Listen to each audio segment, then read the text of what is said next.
How to read minds using 3 Buddhist techniques.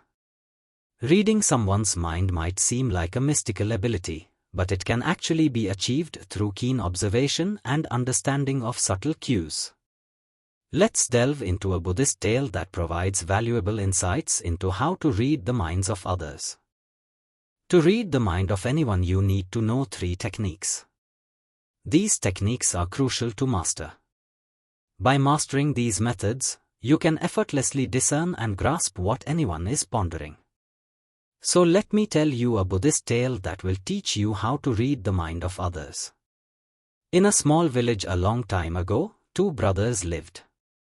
The older brother was blind, so he spent most of his time at home while the younger brother worked as a farmer. However, their farm was constantly being destroyed by the many animals in the fields. The younger brother was troubled by this problem, but he eventually came up with a solution. He thought, why not ask my blind brother for help to scare away the animals in the fields? He can sit in the field and shout if he hears any animal sounds, and this way our crops will be saved. After thinking about it, the younger brother built a small hut in the field and placed the elder brother inside it. He explained to him, "Brother, if you hear any animal sounds, just shout and the animals will run away. This will save our crops." The elder brother agreed to his younger brother's idea and began sitting in the field. Whenever he heard the sound of animals, he shouted and scared them away. They continued this practice for many days. One time, there was a field where a deer ran through and broke the fence before running away. Shortly after, a king who was pursuing the deer also came to the field. The king noticed the blind brother and asked him, "Have you seen a deer here?" The blind brother replied, "Your Majesty, I am blind.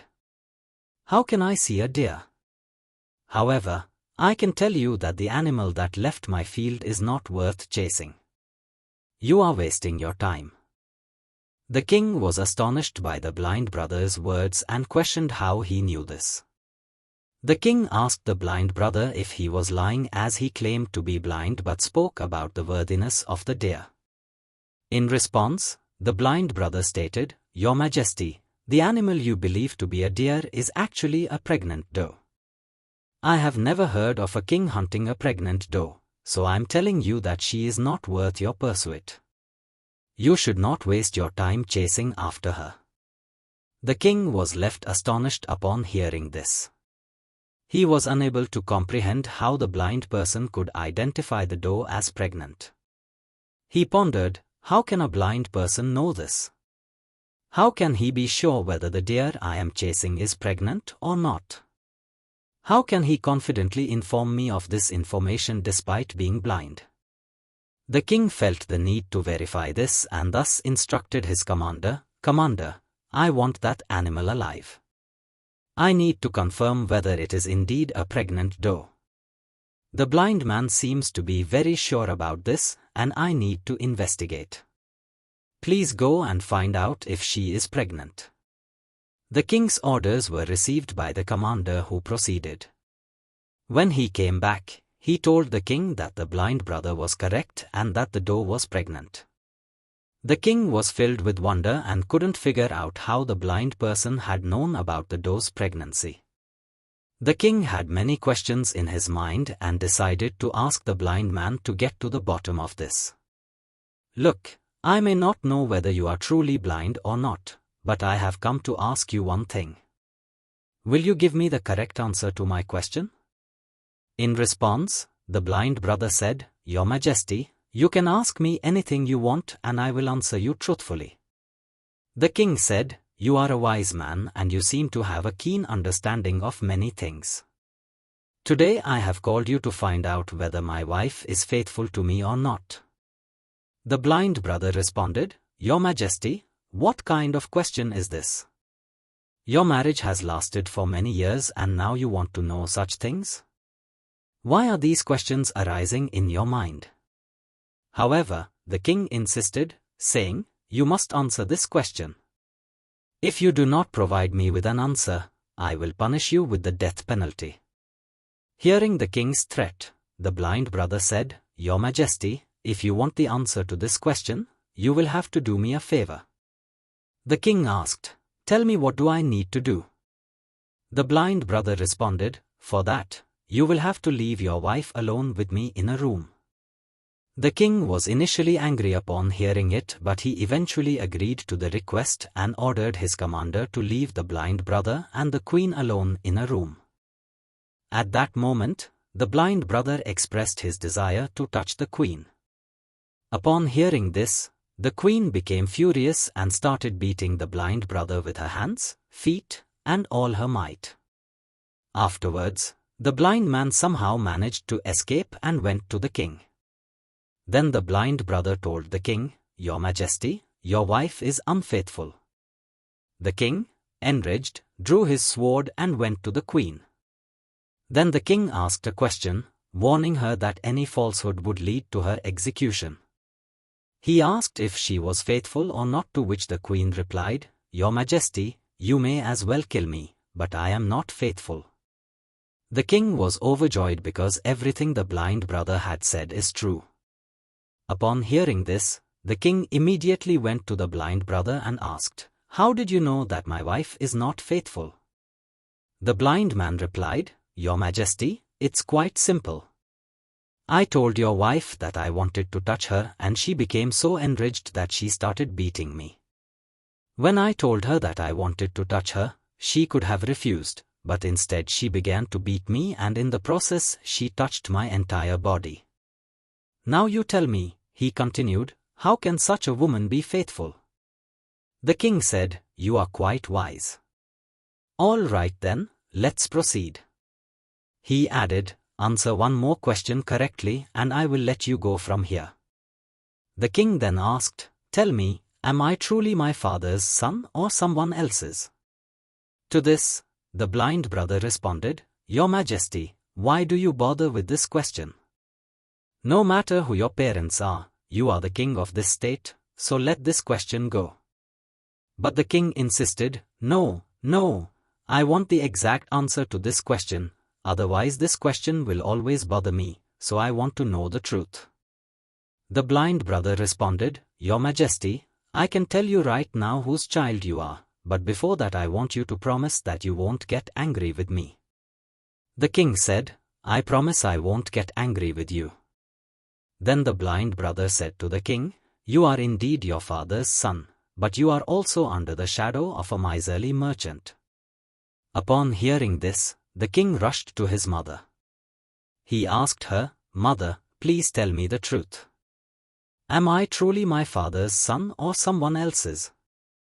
If you don't tell me the truth, I will give up my life right here." To this, the king's mother said, "Son, you are indeed your father's child, but you are also under the shadow of a miserly merchant." Upon hearing this, the king was delighted and immediately returned to the blind brother. He asked, "How did you know that the shadow of a miserly merchant was on me?"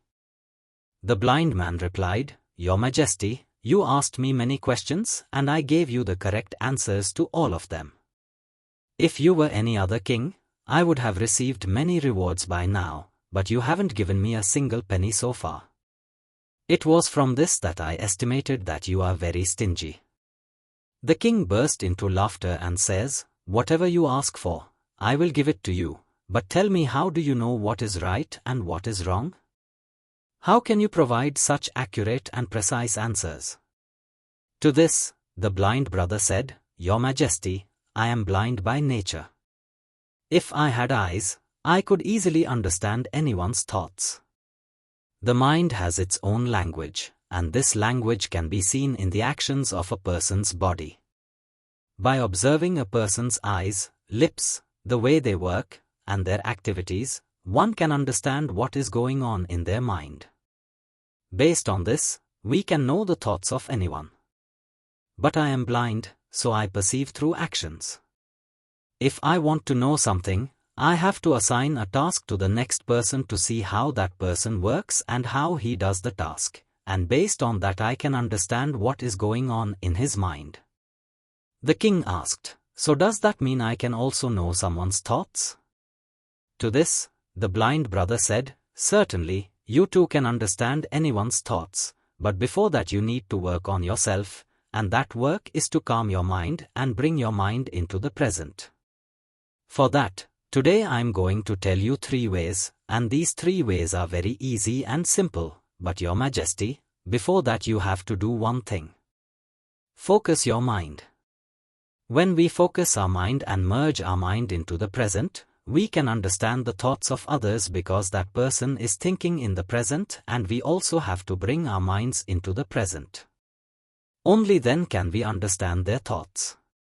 If we are thinking about, I'm going to tell you 3 ways, and these 3 ways are very easy and simple, but Your Majesty, before that, you have to do one thing: focus your mind.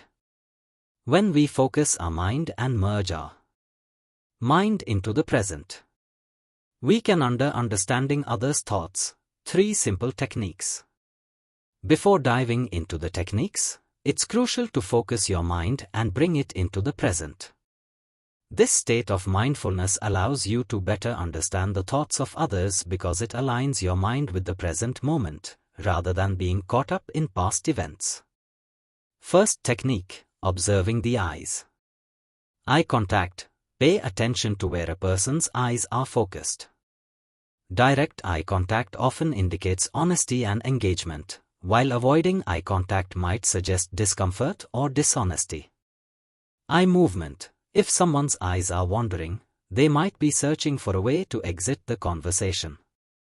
Pupil size. Dilated pupils can indicate attraction or excitement, while constricted pupils might show discomfort or dislike.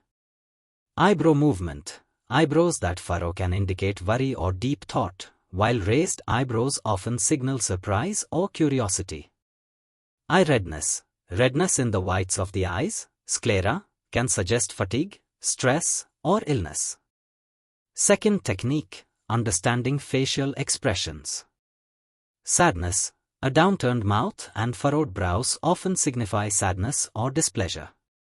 Happiness. A genuine smile involves the eyes and cheeks, indicating true happiness and friendliness. Confusion or concentration. Deepening lines between the eyebrows can show confusion or concentration.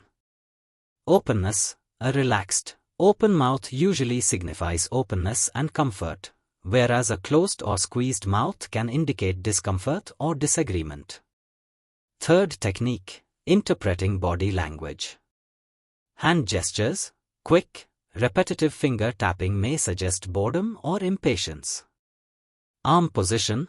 Crossed arms can indicate defensiveness or a desire to protect one's thoughts. Leaning in. Leaning forward shows interest and attentiveness, while leaning back might suggest disengagement. Touching the face. Frequent face touching can indicate worry, deep thought, or a significant idea.